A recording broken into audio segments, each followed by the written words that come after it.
My name is Lisa Falcone, and I would like to welcome you to the guided tour of my ePortfolio. This ePortfolio is a requirement of ETEC 590, which is the last leg of my journey through the Masters of Educational Technology program, or MET program, with the University of British Columbia. The purpose of this guided tour is to provide visitors to my site with explanations as to how this ePortfolio is organized and the scholarly lessons learned throughout the MET program. I will share the thought process behind my metaphor and the connections between my learning and current teaching practice through the artifacts developed in each course. Technology has been a passion of mine since I was first introduced to a word processor in the 80s, so when determining where I wanted to earn a master's degree, I knew that it had to be in technology. Through investigation, I found the MET program, which would also meet my family needs because it was online. My new journey was about to begin, which brings me to my metaphor. There are many reasons for using a metaphor when creating an ePortfolio, including, but not limited to, allowing for the demonstration of deepened levels of understanding and allowing for readers to connect to the context. When choosing my metaphor, I considered the process that I had embarked upon and felt that a journey best described my growth. While this journey may not have been transformative per se, it is like the journeys I have taken with my husband and family, meeting many people along the way, making connections to new learning, and each course is like stopping at a new harbor. Throughout my ePortfolio, I've included pictures from my own journeys, looking for images that are suitable for the context of each course to be placed within the headers, such as the example here of ETEC 510, which was my first course in the program.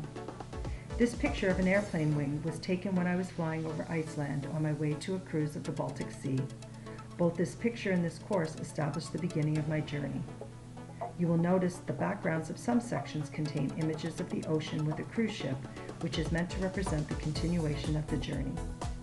With the whole ocean ahead of you, like the initial stages of a program, your ship can always change course along the way, depending on your needs and desires. At the top of each page, below the images, are many quotes that I researched to enhance my metaphor and establish a connection between journeys and the courses I took.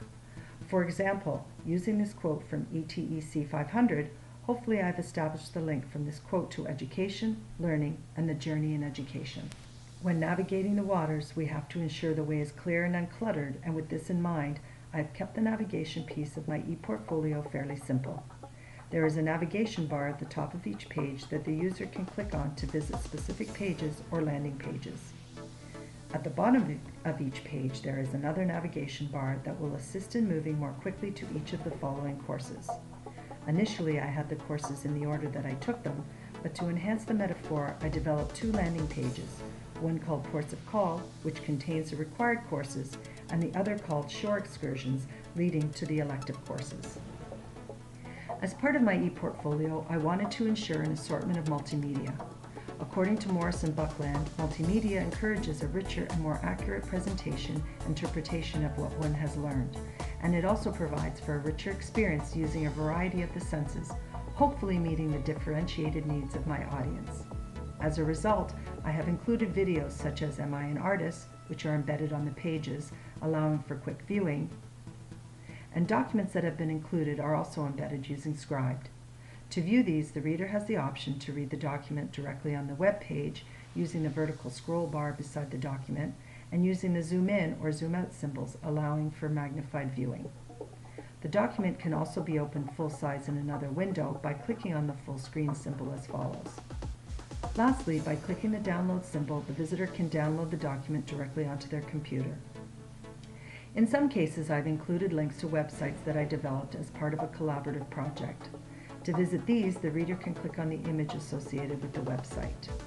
I have also included a slideshow that can be accessed by clicking on the image and a Scratch project that is embedded directly on the web page, and clicking on the flag will start the video.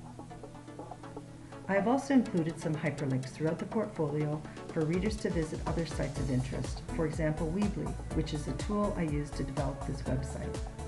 When I came to this program, I felt like I had a solid knowledge of a variety of tools. However, after my 3 years in the program, I have learned to master many more and have been exposed to even more than that. Examples include VideoScribe, which I used to create this video, Storybird, and Canva.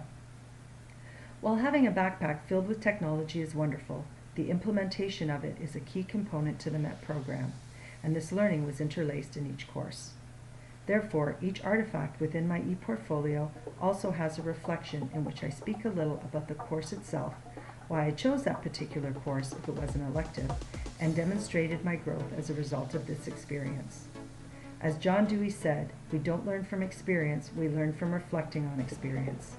My reflections contain citations from the many scholarly readings, connections to the many frameworks, such as TPAC, comments on some of the collaboration that took place, and how I was able to implement my learning within the classroom if possible.